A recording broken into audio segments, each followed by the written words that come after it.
All right. Hi, Facebook. I'm so sorry. We were streaming on YouTube and Facebook, and suddenly things went helter-skelter. My name is Coach Joanne, and hopefully you guys will join me again. Had to end the stream, and hopefully we'll get to upload this onto YouTube later. And that's why I love live video, because it quickly makes you step out of your fears, out of your box, and do what needs to be done.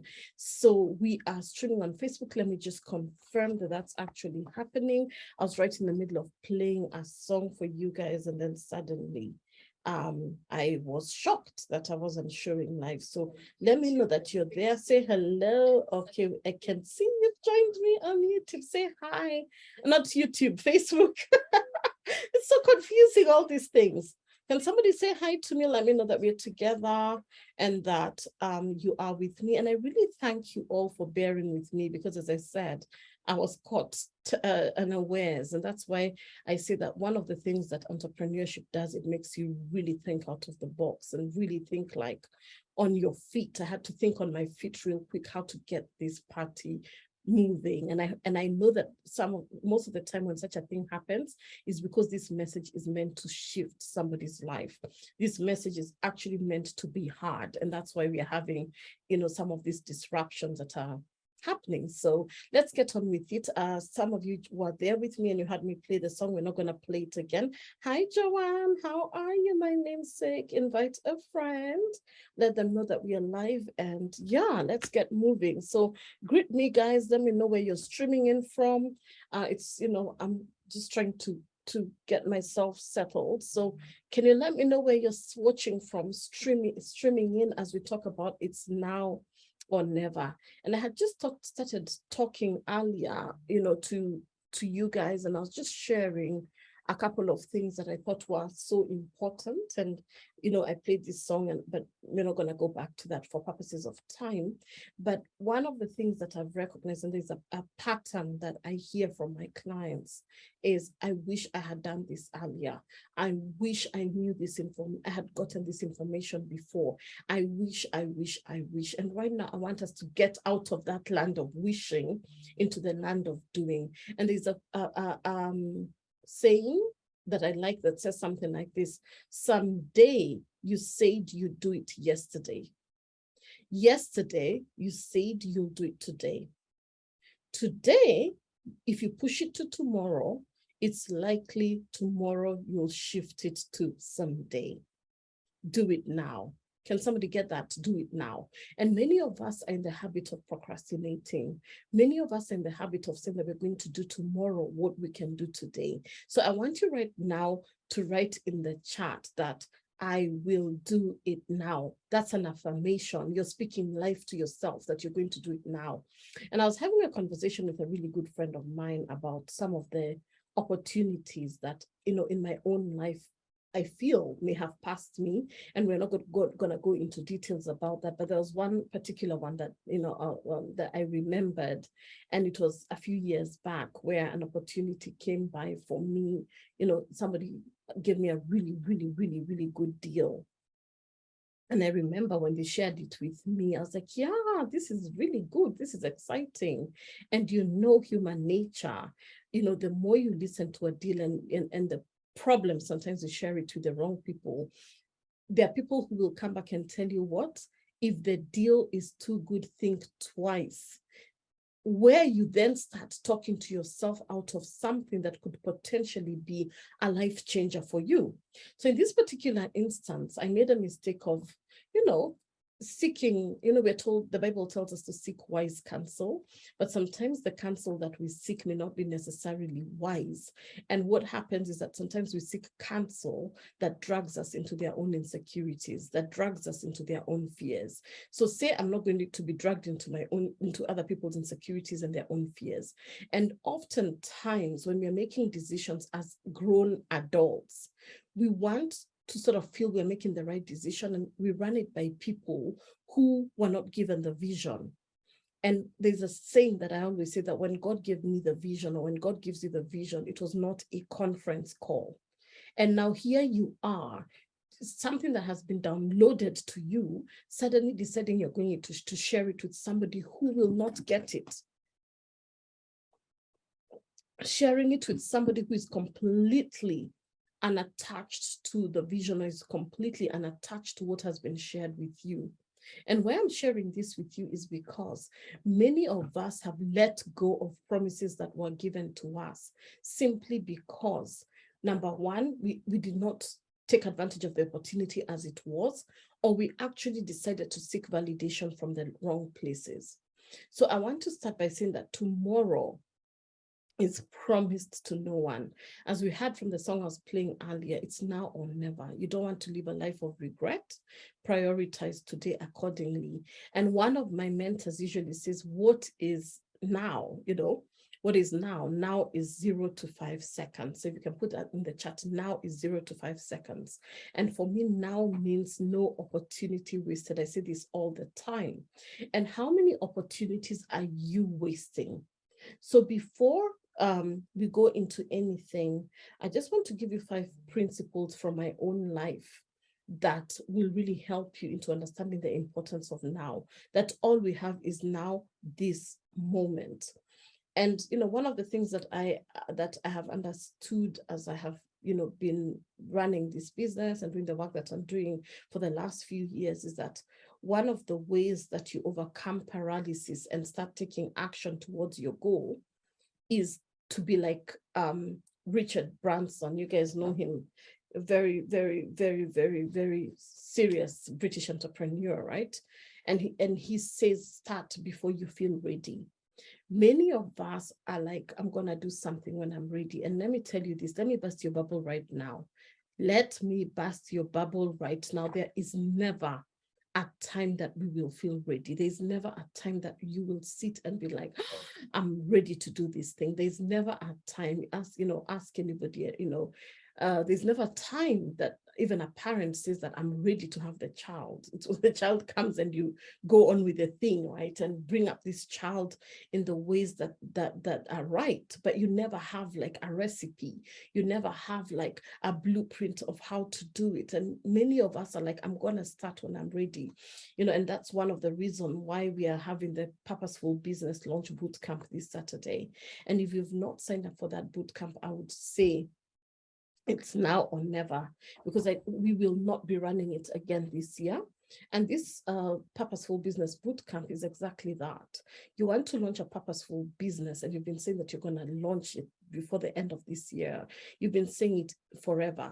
And what we are doing is we are having a 3-hour immersion, 3-hour immersion, put that in the chat, where I'll be taking the ladies this Saturday morning through what it really takes to launch a purposeful business and give you the blueprint to do that. So how are you gonna literally remove that idea from your head? Because some of you have ideas that you've been sitting on forever. And that idea that you're sitting on could be the goose that lays the golden egg. You're complaining that you're broke. You're complaining that nothing is working for you. Yet you have this asset. You have this idea that you have not monetized.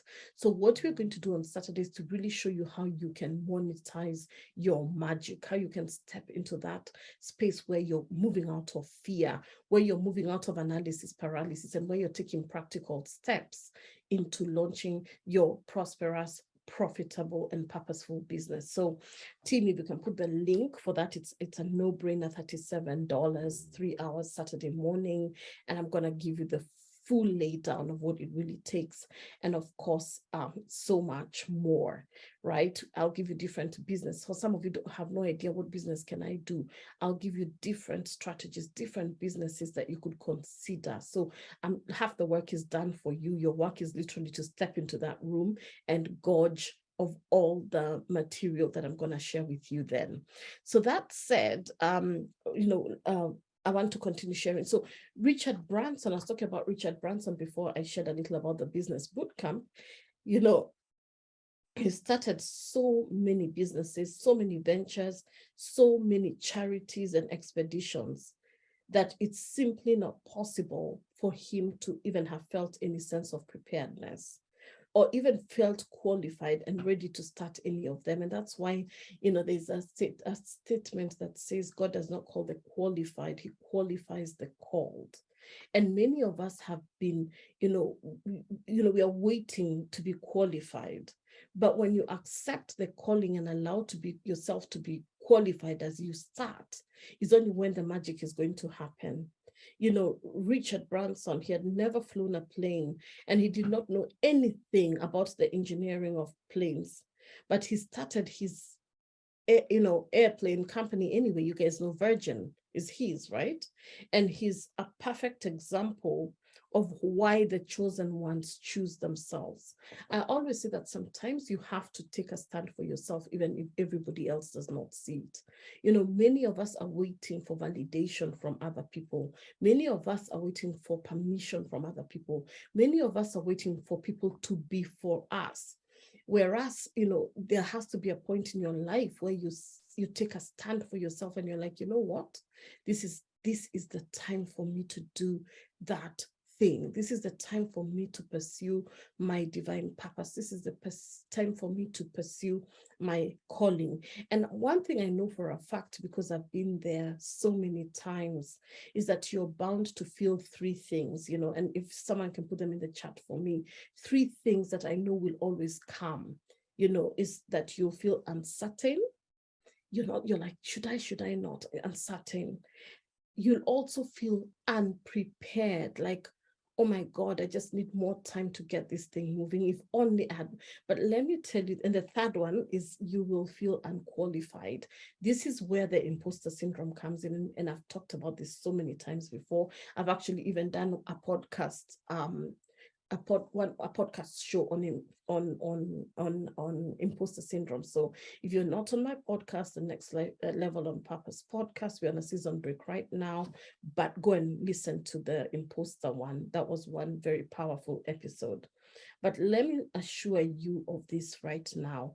Anybody under the sound of my voice listening to me, I want to give you an assurance right now that what you have in your hands is enough. Do you remember the saying, and I wish I pulled it up, where it said, like, in Michael Jordan's hand, what is a ball?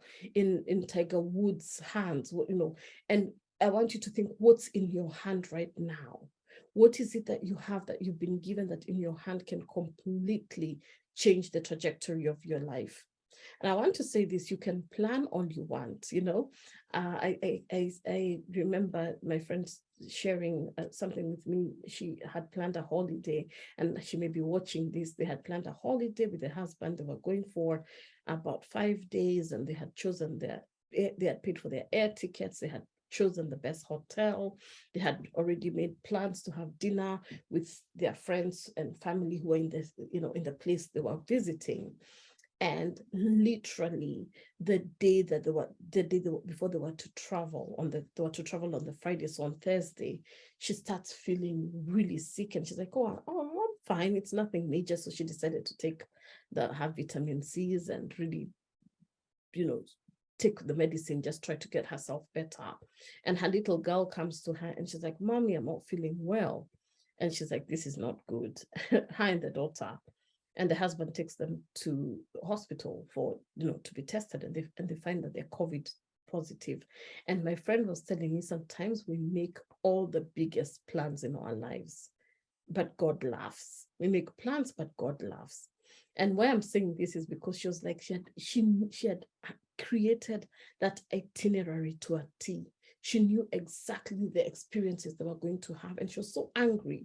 She's like, why is this happening? After all the planning, all the tickets, all this, why is this happening? But things happen for a reason that we may not understand. But back to what I was going to say, you can plan all you want. You can delay all you want. You can do a million revisions. I have people who say that, I have to do this business plan and have it reviewed by 52 people before I can actually start. But one thing I can tell you is that anything in life will remain theory in your head. Some of you may know I have an MBA in finance and entrepreneurship, but all that is theory in my head until I hit the ground running, until I got the idea out of my head. From here, into practicalities when things change. So saying you can plan all you want, you can use all the delay tactics that you want, you can do all the revisions that you want, but trust me, what you have in your hand right now is enough for you to start. What you have in your hand right now is enough for you to start.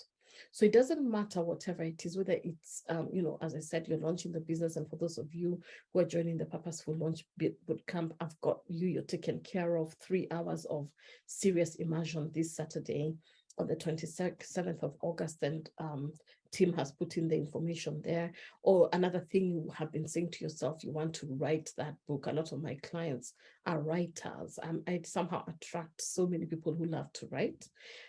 Or whichever goal it is that you've been saying to yourself that needs to happen, right?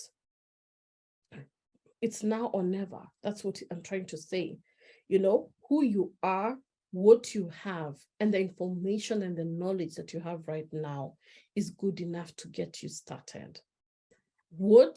I'm repeating that right now, what you have in your hand, your gift, your talent, your expertise, whatever it is, and what you know, what's in your head, you're more knowledgeable than you think you are. Many of us are like, let me add one more course. Let me hire one more coach. Let me do one more thing. Let me add one more diploma. Let me talk to one more person. And you end up doing nothing.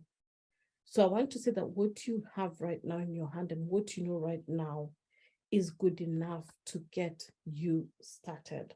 So that said, I'm going to give you 5 principles, quite the intro there, but I'm going to give you 5 practical principles that I have used in my own life that are worth sharing in terms of you doing it now. So if you're ready, say ready. Let me see where we are at. I haven't been able to check. All right. So you're there with me. Nice to see you. All right. Yes, uncertain, unprepared, and unqualified. So let's get cracking with the 5 principles. So the 5 principles I'm going to give you, the first one is that, many of us think that if you change something just radically, it will work. And I want to say this, sometimes radical change will not work, because what I've learned is that, you need to have like a system. You have to have a step-by-step way of doing things. Like you can't just microwave things or just run from point A to Z thinking that, oh, because I'm scared that I'm going to lose time, or I'm scared that, I have this window of opportunity, that I just sort of cramp things together, put things together and just hope that it's going to work. What I encourage you to do is to lay down the things in a very systematic way. And that's part of, like, for the business bootcamp, that's what we do. It's 3 hours, but I give you step by step what is important. You need to have a system. So think about whatever it is that you're going to do. What's the system that you're going to create in doing it now, right? So for example, if one of the things you want to do is to, again, launch the business, ask yourself, potentially, what's the business that I'm going to do? What does it require of me? How much time do I need to get this business rolling? So assuming you say that, I want to get it done in the next couple of months, you can say that I'm going to put in an hour every day before I go to work. Or I'm going to hire a business coach that is going to help me expedite this process. Or I'm going to attend Joanne's bootcamp so that at least I can get my foundations right. And even if I'm relaunching the business, because this is also for people either relaunching or people who are looking to realign with their business, that you feel you've fallen out of love with your business, this is a very good opportunity for you to fall back in love with it. So create a system of us, and that system will be like, so I'm going to put in 1 hour into researching for my business. And in that 1 hour, I'm going to do research. In the 1 hour, I'm going to, another 1 hour, I'm going to maybe do the work that is linked to the course. Really have a step-by-step system that you're going to follow every day, and then give yourself a target. So say you to yourself, by end of September, by end of October, this has to have been done.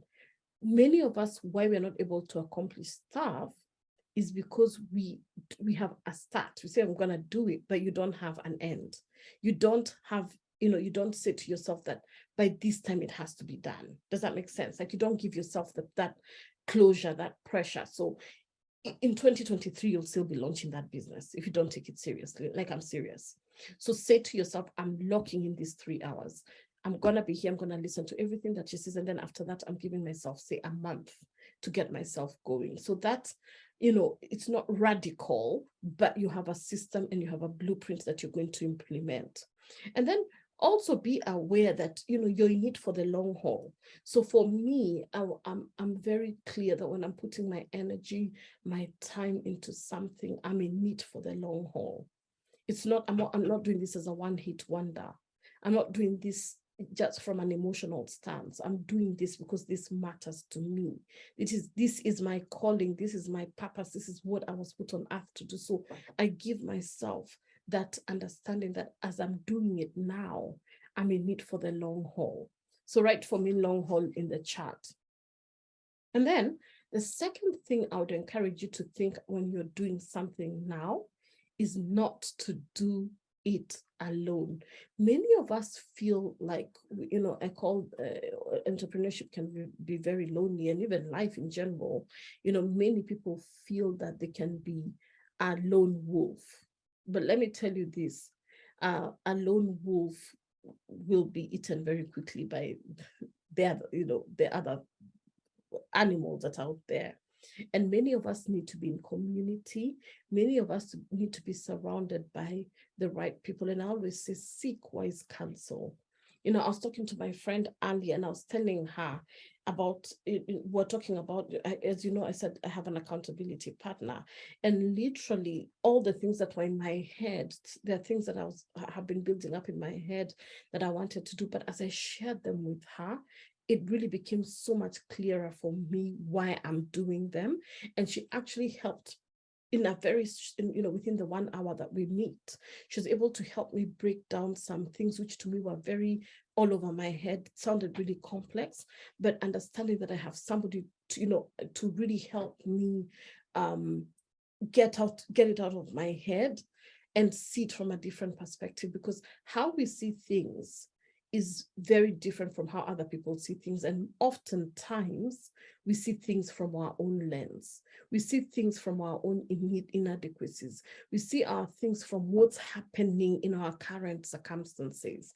But what I've found and what I've realized has worked really well for me is that brainstorming, being able to have that moment where I'm not doing it alone. For example, some of you know, we did share on one of our last trainings that I'm doing with my team member, a 100-day challenge. And we'll be having one coming up really soon. And this 100-day challenge has been so good because we are doing it together. We hold each other accountable. We go back to our goals. You see, where are you with your goals? Where am I with our goals? Where are we with our corporate goals? So that's so important. Do not do it alone, right? Get somebody to support you. It's easier when you have company. It's easier when you have somebody to, to get your head thinking, to get you in action. Okay.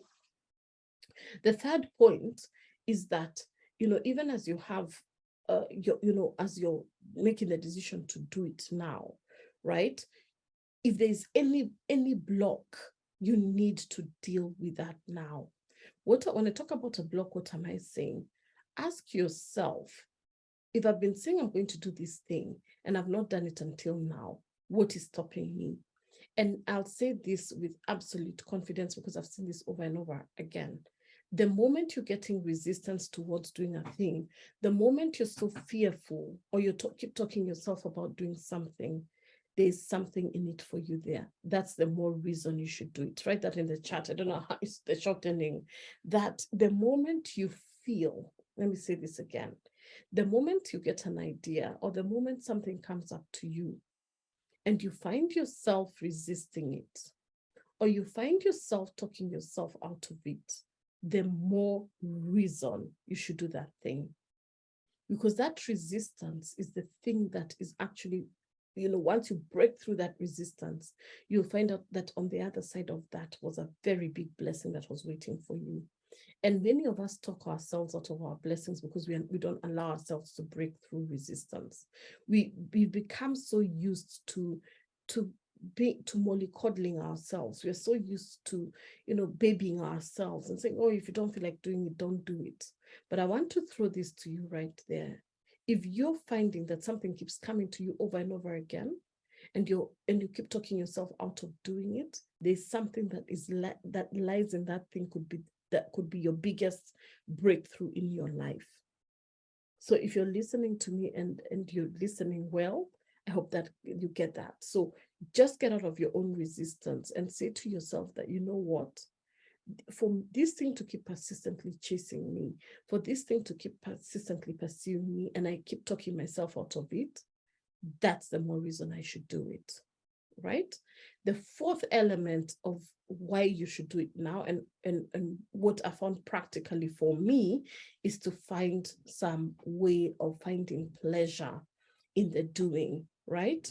You know, in moments of my procrastination, where I've procrastinated on stuff in the past, I found is that the reason I've procrastinated is because I'm overly goal focused. So my mind is just on the goal. This goal has to be accomplished. And my mind just becomes so rigid. Like I can't think outside of it has to be done. It has to be done. And one thing I learned to do was to enjoy doing the thing and not just enjoy having it, and not just getting it done. So enjoying the process as well as getting it done. So what does that look like? I like to incorporate moments of joy and moments of bliss even in my work. So in the course of my day, sometimes I'll be like, you know what, I'm going to go and do 1 hour in a coffee shop, have a coffee, sit down in a noisy environment just for purposes of seeing people. And that really, really helps me because many of you know, I'm quite people person. So I'm like, I don't want to sit by myself in my office, and I want some fun in the process. So if I'm going to send some emails or I'm going to do some stuff, I'm just going to go to a Starbucks and get that work done in an hour. And I find I get so much done because I'm doing it in a pleasurable environment. So that's one of the ways that I found works for me. And the fifth thing that about doing it now, remember, now means no opportunity wasted, is to be able to create boundaries that you are going to enforce. Many of us let ourselves just get away with stuff. You say you're going to do it, and then when life gets a bit hard, you stretch the boundary. And what happens is that the moment we lose integrity with ourselves, our confidence starts to wane. So have you ever made a promise to yourself? Like you say, I'm going to do this thing, I'm going to do this thing, and then you don't do it. What happens is that your confidence with self starts to wane. You don't trust yourself anymore.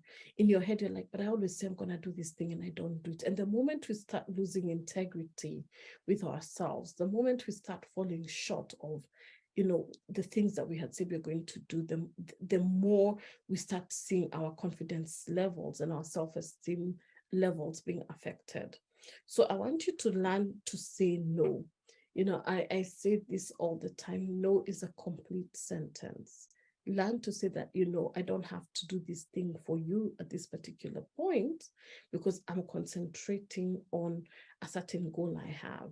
Learn, you don't, every party, every event, everything that is happening in your life you don't have to be a part of everything. Sometimes you have to be like, what is my priority right now?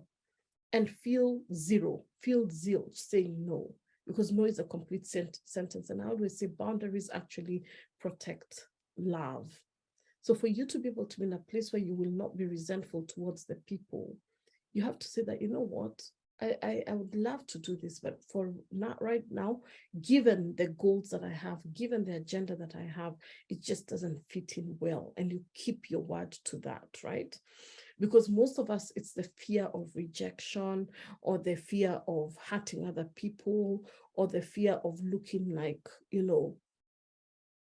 like you're not, your people pleasing tendency, where you're like, I don't want them to hate me or to think that they're not important to me. But it's not about that. It's recognizing the season. There's a season, even the Bible says there's a season for everything. So sometimes there's a season where you just have to put your foot on the brake, and there's a season where you have to put your foot on the accelerator. So determine which season you are at. And if the season is an action taking season, you're stepping on the accelerator. There's no time to step on the brake and start getting all over your head around these things. So as I conclude, there are a few things that I want to say, for that may help someone. And as we are saying now, or never, let me have a sip of water. There's an ICU nurse. Her name, she's called Bonnie Ware. I believe that's her name. She was an ICU nurse, and she used the time that she was helping people who were in palliative care, people who are just literally about to die. She was helping them, right, as she talked to them, she would ask them, what's the thing you regret most? What's the thing that you're struggling? What's the thing when you look back in your life you regret the most? And I'm going to give you a list of the top 5 regrets of the dying. And why I'm sharing this with this theme of today, do it now, is because you're going to understand that there's a time, all of us have a day we were born and a day that we're going to die. But between now and then is what we call the dash. What are you doing with your dash? Born whichever year, your time expired this year, whichever year I'm talking, when God takes you. And many, many years from now, I pray. But in between that dash, this Bonnie nurse was writing for those people who were in palliative care. The 5, she was talking to them, and she came to these 5 reasons, 5 top, not reasons, top 5 regrets of the dying, and I'm gonna give them to you. So the first of the 5, because she had, there were so many, right? When people are faced with their own mortality, so many things come up, and a lot of the emotions, of course, that are expected are usually around denial, fear, anger, remorse, denial, and eventually most come to a place of acceptance that now is, it's come to an end, and it is what it is. And every patient that she spoke to, fortunately, found their peace before they departed, every one of them. Peace, P-E-A-C-E. And when they found their peace, she was talking to them, she was interviewing them. And these are the 5 things that came up as she spoke to them. And the first thing that came out was, she said, first regret of the dying was, I wish I had had the courage to live a life true to myself, not the life others expected of me. And this was the commonest regret of all, right? When people realize that their life is almost over, they look back and see how many dreams have gone, how many opportunities have gone. Some of them think that they made decisions purely for other people, that they did things just because, their parents put extreme pressure on them, or, or their boss or whoever. So people, the main regret that came out was that they wish they had the courage to live a life true to themselves, not the life that others expected them to live. And most people, these people that she was interviewing, most people had not even honored half the dreams that were in their heart. And they had to die, unfortunately, knowing that it was due to choices that they had made or not made. I would not want this to be for any of us, where we're in a position where we wish that we were more authentic to ourselves, that we pursued the things that we wanted, some of the desires and dreams that, we want, we attach them to other people, that you say that, oh, because I'm not being supported by my spouse, I'm not being supported by my parent, or I'm not being supported by so and so, then I'm not gonna do it. But I want you to know it's your one royal life, one, and you get one shot at it, right? So it's very important to try and really honor your dreams along the way, your goals. And, there's a time that you will not have this opportunity. There's a time where the time will have gone, and there's nothing as bad as wasted opportunities, wasted chances. The second thing that the regrets of the dying was, I wish I hadn't worked so hard. And this particularly came more from the male patients. And she says, the nurse says that they said that they miss their children's youth, and their partner's companionship. But even, of course, women also spoke of this regret, but most of them were like, they wish that they had not spent the majority of their life on the treadmill of a work existence that was not working for them. So some people are on this treadmill. You're in a job that does not give you satisfaction. You're in a, you're in a state of just grinding and hustling, right? And whereas it's very, we've been told that we must work, and to work is that's how you earn your daily bread. But ask yourself, what's the fine harmony? What's the fine balance between your working hard and at the same time also, nurturing the things that truly matter? So how can you simplify your lifestyle by making conscious choices, right? Some of us just complicate everything. We make everything so dramatic, everything so hard, right? So see, how can you create more space in your life, even in a day? Like, how can you say to yourself, what can you do in your day, even as you do the grind and the hustle, to balance, to create some sense of balance in your life? Like, as I said, like for me, I look for moments in my day to sit at a Starbucks, even as I do my work. I'll find moments in my day to just do something that is actually outside of my work, whether it's reading, whatever it is, put it in for yourself. Some of you like gardening. Some of you like, my friend Sushi, she's probably watching, she likes to crochet. I don't know how to do none of that, but she loves that. Like she was sat on a flight the other day to come to where my area, and she told me throughout that flight she literally was just with her knitting.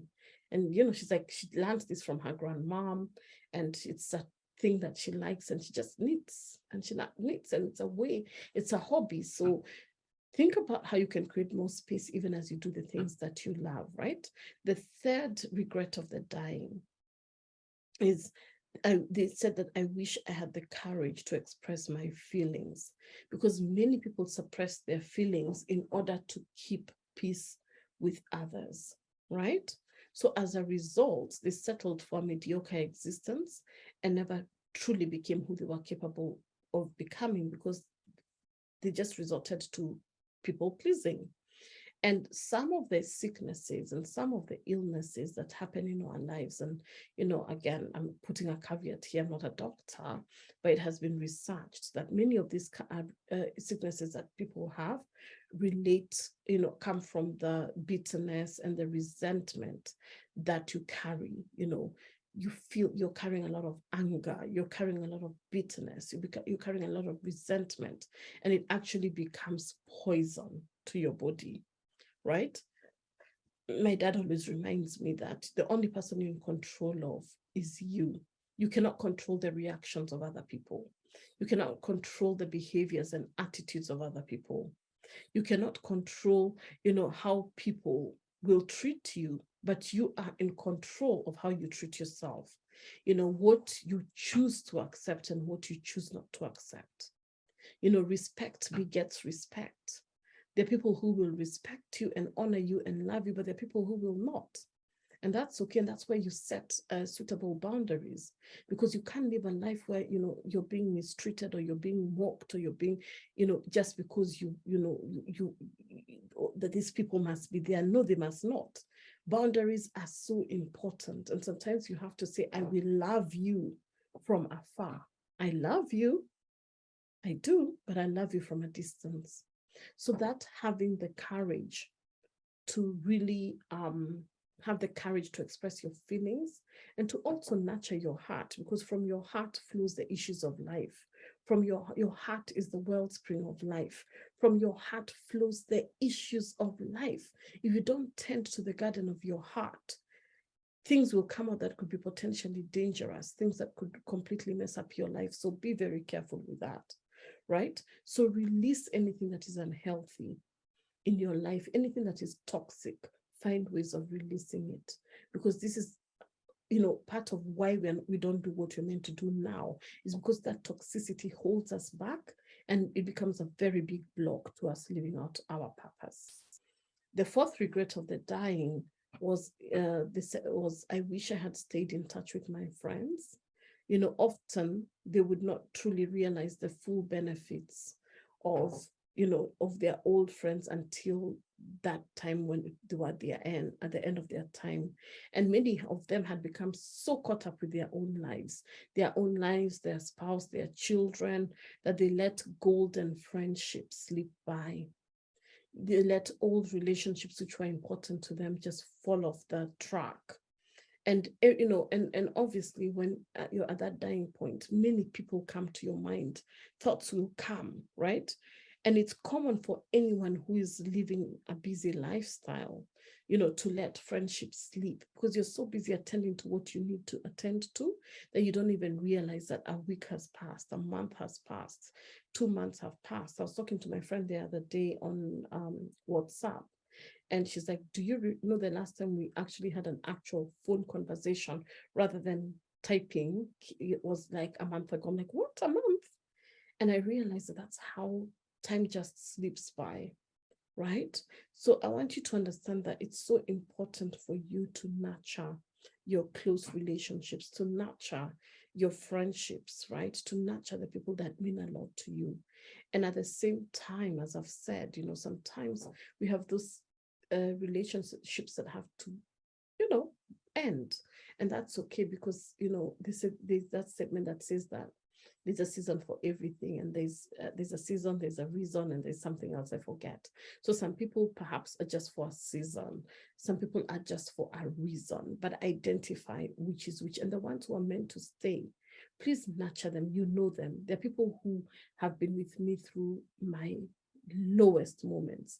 There are people who, I may not talk to them often, but I just pick the phone like this and I call them, and in a moment, they are there for me, they support me. Nurture those people, keep them close. And the last regret of the dying is, I wish that I had let myself be happier. And many did not realize until the end that happiness really is a choice. Some of you will bring in that debate, but what is really happiness? You choose what happiness is for you. Many had stayed and stuck in old patterns and habits. Same thing I said. You say you're going to start a thing, you don't do it.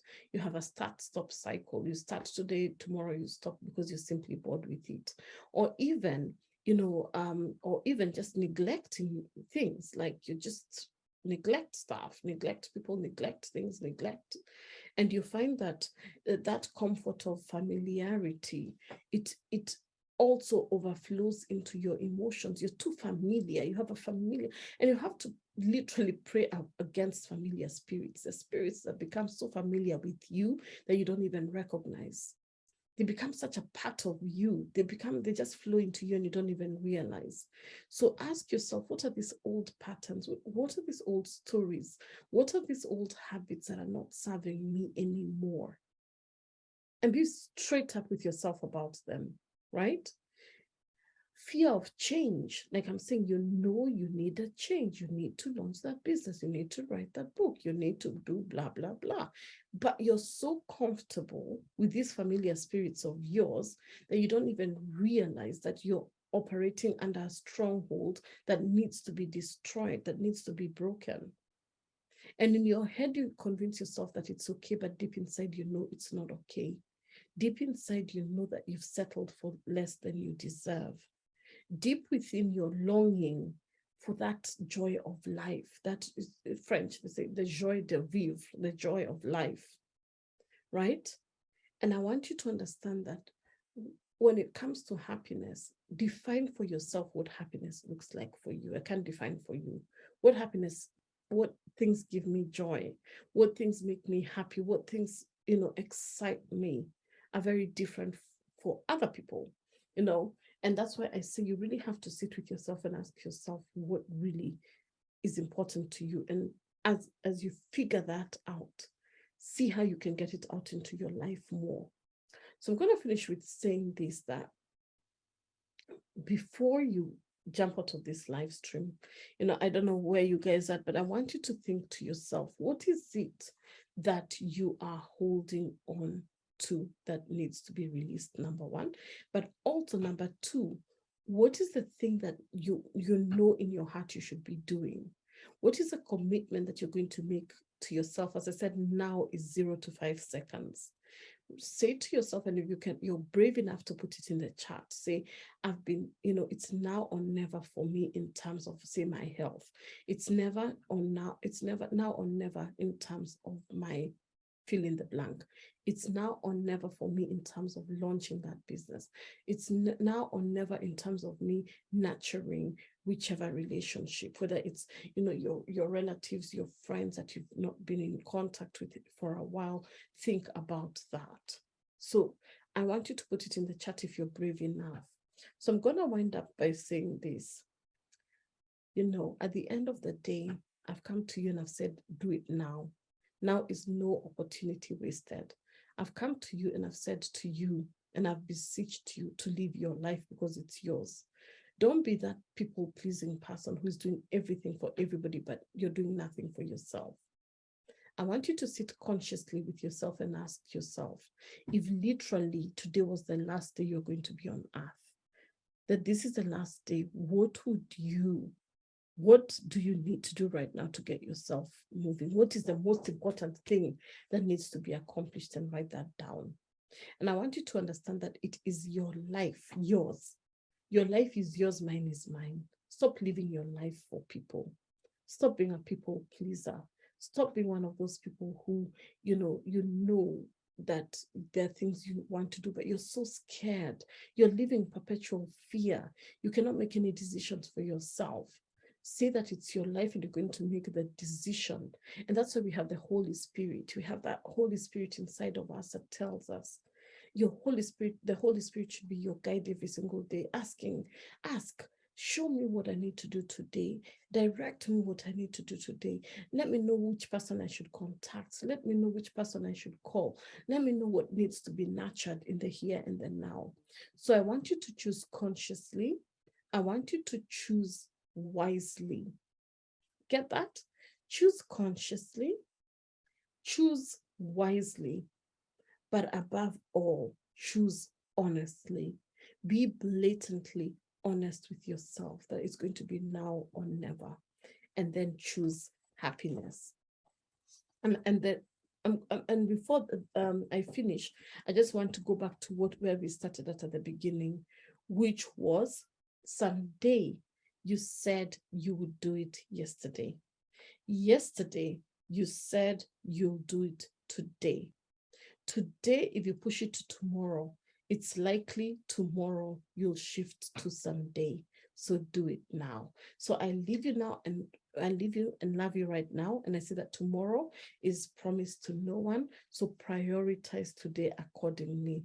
Who you will be tomorrow, get this, who you will be tomorrow is shaped by what you do today.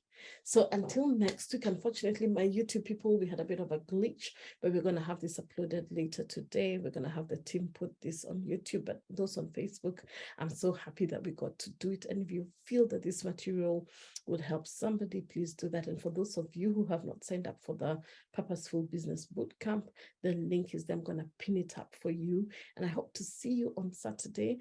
If not, we're going to see you for the next training that will be happening next Thursday. As usual, we stream both on YouTube and Facebook. So if you've not signed up to my YouTube channel, we're going to put it in the chat. Can you please put the link to the YouTube channel in the chat so that we can have people subscribe? And I'm so happy to announce that we literally are at 200 flat subscribers in there, and this has just been the last 2 months or 3 months or so. So I'm very excited that we are growing slowly, but at a perfect rate. I'm in no hurry. I'm just so grateful for my YouTubers who are following me and are helping me slowly but gradually build the channel. And if you've not subscribed, please, team, if you could put the YouTube channel in the chat, it would be so nice if you guys can subscribe and give us some love on YouTube as well. There's a lot of content that we've streamed in there. There's so many testimonials from our clients that are on YouTube, so go check them out. I'm sure that you're going to be blessed even as you connect with us on that channel. So until those of you are meeting on Saturday, can't wait to see you. But if not, we'll meet next Thursday as usual. This is a standing date and I can't wait to serve you. So see you everybody. And I'm so sorry for the glitch that happened, but we are together. So long as this standing arrangement is there, doesn't matter. Even if technology fails me, I'm gonna break through that, because I knew that this message today had to be delivered, come rain, come sunshine, come technology glitches, and I'm so glad that we did it. So I'll see you guys. Have a wonderful day, beautiful weekend ahead, and we'll see you in September. And next week I'm coming with a powerful word, so don't miss it. I'm going to be releasing a very powerful word for September. So see you all, and thank you so much.